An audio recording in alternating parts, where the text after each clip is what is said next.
talking about expansion joint, and what we wanted to ask again about expansion joint is the colors. Yeah. I always say it's one of the most important thing, and you gave me this. Yeah. You said there's some range they're looking at, which is quite nice, guys. So we came and there's some range. So don't worry, guys. There's a few that's going to be coming out as well. Tried to go with trends of tiles and ground colours, which we know greys are very fashionable in those type of colours. But as Andrew said, there was so many grout choices and colours available. Yeah. So he's trying to get a nice broad spectrum of those colours that are popular.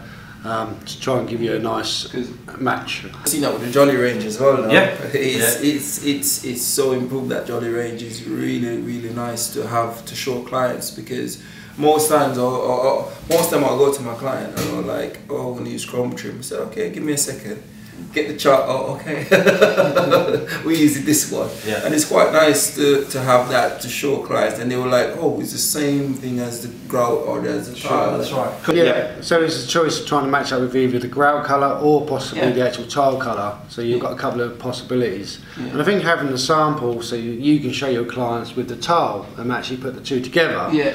Visually they can understand and see what it's going to look like. Yeah, and that's where I use it a lot, because as I said, as soon as I get it out of the van, 99% of the time, once you get the right colour match, you're going to go for that, because he's not seen that chrome that's itchy in your face. And I was saying earlier, you've improved it by putting a 2mm, is it 2mm or 1mm joint on it, which is make it really our grout spacer. Yeah, it's brilliant.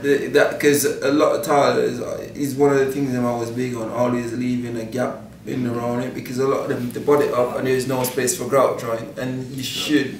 And that's where I really love about it, you know. With the Jolly range as well, so like we said, you can either match it with the grout joint or the tile. We've also introduced, so if you did want to match it with your sanitary ware, so if you had antique brass, black might be a colour that, black taps are now back in fashion again. So if you wanted to match it with the sanitary ware, we've got a range of colours and finishes which are also available with that as well. So. Yeah.